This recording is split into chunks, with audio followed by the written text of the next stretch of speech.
Hello, everybody. It's Andrea, and today I want to talk about the shifting Overton window on the whole topic of transgenderism as exemplified by Sophie Cunningham. Now, I realize that we conservatives have always been speaking out about the way a minority of people with a once clearly defined sexual identity mental illness called body dysphoria, which was right up there with anorexia or wanting to amputate a limb, suddenly moved to the center of society, to our children's classrooms, to the library, to the TV shows, to the White House. That was a shift in the Overton window. Now it's shifting back. So let's start with definitions. What is the Overton window? This definition from the Britannica is a little more political than social policy, but it still applies. So it says, Overton window, political model describing the range of policies considered acceptable by the majority of a population at a particular time. The concept of the Overton window was developed in the 1990s by Joseph Overton, a libertarian political scientist. The model portrays a spectrum of positions with more government regulation on one end and less government regulation on the other end. The extreme sides are considered to be the least widely accepted by voters. Overton argued that this spectrum describes how politicians choose which policies to endorse, and he suggested that they will most likely favor options in the middle of the spectrum rather than the extremes that, according to the model, would be the least palatable to voters. His theory was further developed into strategies for shifting the Overton window. Critics of the Overton window challenge its theory of change and its inability to explain the phenomenon of the eroding moderate center. So there's your Overton window. In terms of culture, it describes how cultural shifts occur and views that were once considered outliers become normalized, shifting where the long tail ends of the bell curve are. Examples of the shift in the Overton window are the position on extramarital sex, which used to be a huge cultural no-no in America through the 50s, right up until the Cultural Revolution of the 1960s, when suddenly people aren't even getting married anymore. They live together, they have children together, they shift partners, they have polyamory, they have thruples, you name it. Yeah, thruples are on the extreme end of the Overton window, and polyamory, but the shift from marriage to living together was a total cultural shift of what was the center. We've seen the same thing with the transgender movement. As I said, it once used to be classified as a clear mental illness where people's sense of themselves was completely out of alignment with their biological body. Now we're told it's healthy and normal, and it's gender identity, and let's trans our children and sterilize them and cut off their genitals and give them mutilating surgeries and all that. Well, that was an Overton window shift that really started with Obergefell, because Obergefell reflected the shift on homosexuality, which was, again, once a taboo. It was always known about. People were not naive. It's been known about since humankind began. It's always existed for whatever reason. But the best that could be said was that it was a joke in old Hollywood movies with the effete guy, the fey guy, and lesbianism wasn't really acknowledged at all. And then it became a part of the leftist movement, a political cause celeb. Those of us who are old enough remember Anita Bryant fighting against it. She lost. Homosexuals got into the classrooms. They got into the Boy Scouts. Huge cultural shift. Obergefell in 2015 suddenly said, ooh, gay marriage. Yeah, because they love each other. That was clearly in the Constitution. If you love each other, marriage is constitutional for all people who love each other. And then that whole mechanism, that whole huge, very moneyed institutional push for gay marriage had nowhere to go with the money. What do? Suddenly you shift to pushing transgender, and then you have drag queens shaking their stuff on the White House lawn, in the classrooms, in the libraries. Huge Overton window shift. But that was an Overton window shift into something that really is manifestly abnormal, and people are beginning to figure it out. So, after we were, pardon me for the I'm looking at documents to my side, so I'm filling in with my equivalent of which is, what the shift was pushed by cultural trends. RuPaul showed us that all these drag queens are just nice people who love pretty clothes and performing, and the drag queens in the library, they're just adult men who put on sparkles and love children, but in a totally wholesome way, I can assure you. So, big cultural shift.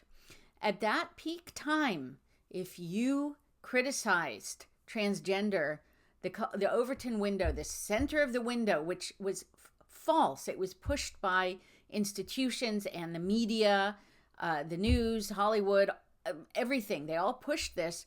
Criticize a man claiming he's a woman, and your life could be destroyed. If you were a famous figure, you were issuing groveling apologies. Ordinary people could find themselves doxxed. Social media would ensure that they lost their jobs, their friends.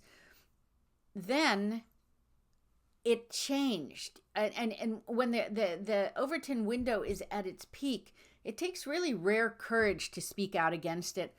Riley Gaines was one of those who showed that rare courage, and that was because she found herself competing in 2022 against a very average, low average male swimmer. Well, low average in the world of competitive swimming, named Will Thomas.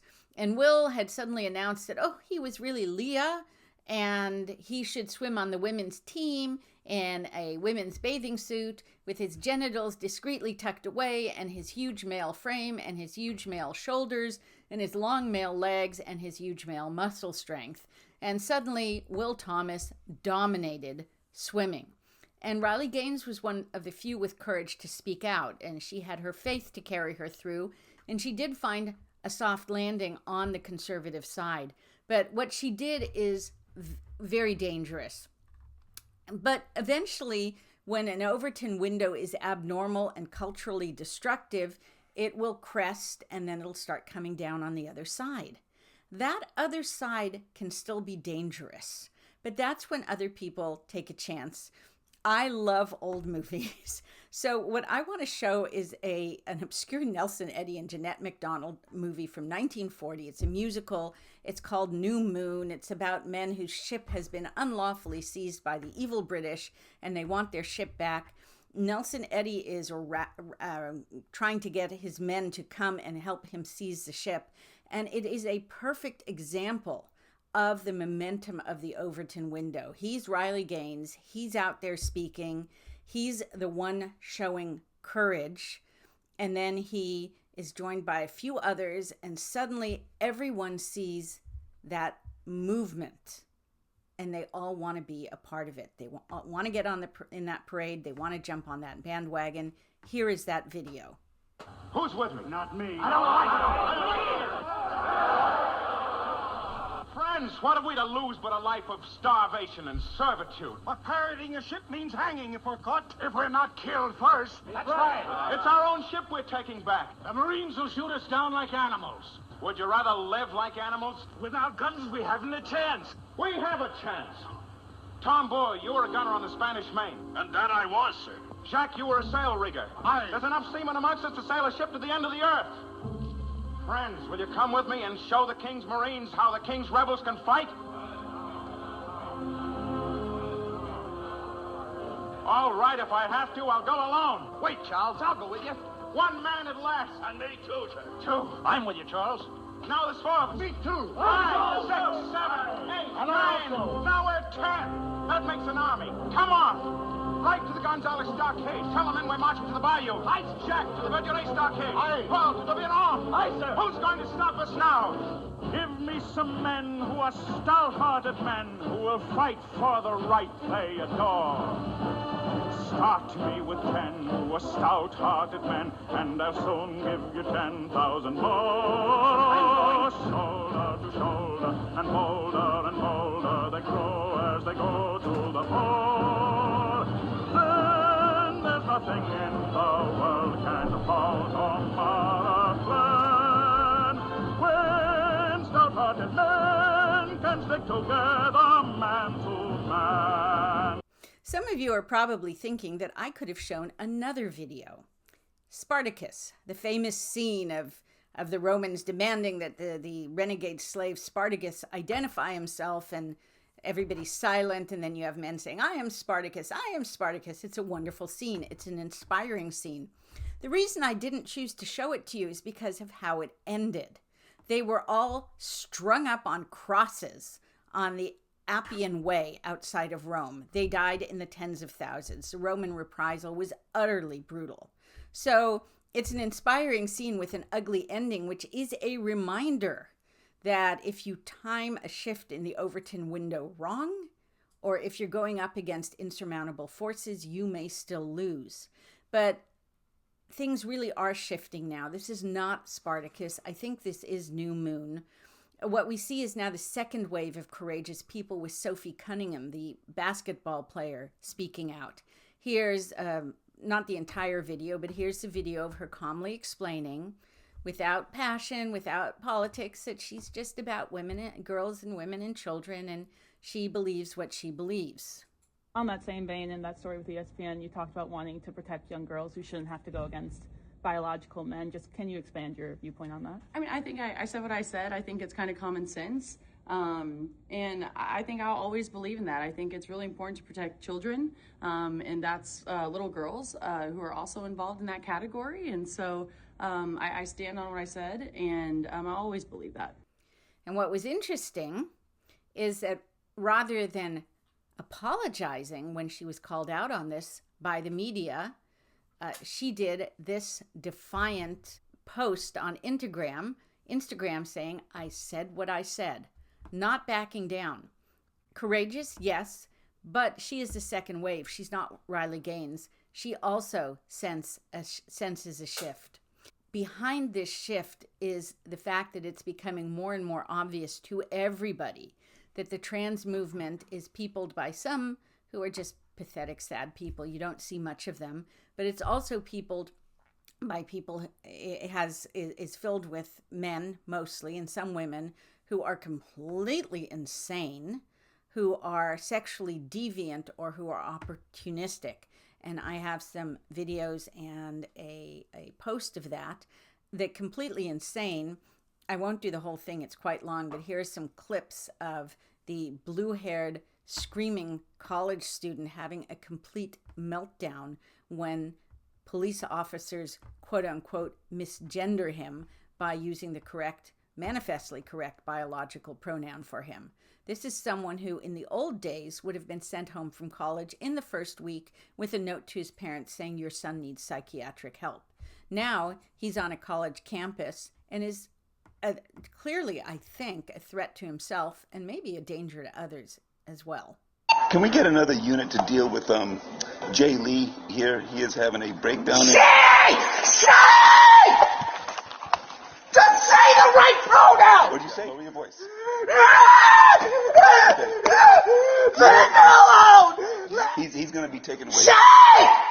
The second thing I have here is from Libs of TikTok, and it's got a lot of imagery and text, but let me show it to you and sum it up as I go. What Libs of TikTok says is, big scandal unfolding in Collingswood, New Jersey. A man pretending to be a woman showed up at a community pool in a women's bikini in front of children. Parents confronted him, so he accused them of transphobia. I'm told the pool also has an inclusivity policy which allows people to use locker rooms based on their gender identity. I'm told many in the community are fuming that he was allowed to walk around like this in front of the children. Disgusting. And then Libs of TikTok retweeted something from Lucky Teeter saying, a 6'2" bald trans creeper from Collingswood, New Jersey is upset that a father confronted him when he showed up to a community pool in a string bikini with his bleep hanging out. Unfortunately, the Facebook comments appear supportive of this freak. However, Facebook is not the real world.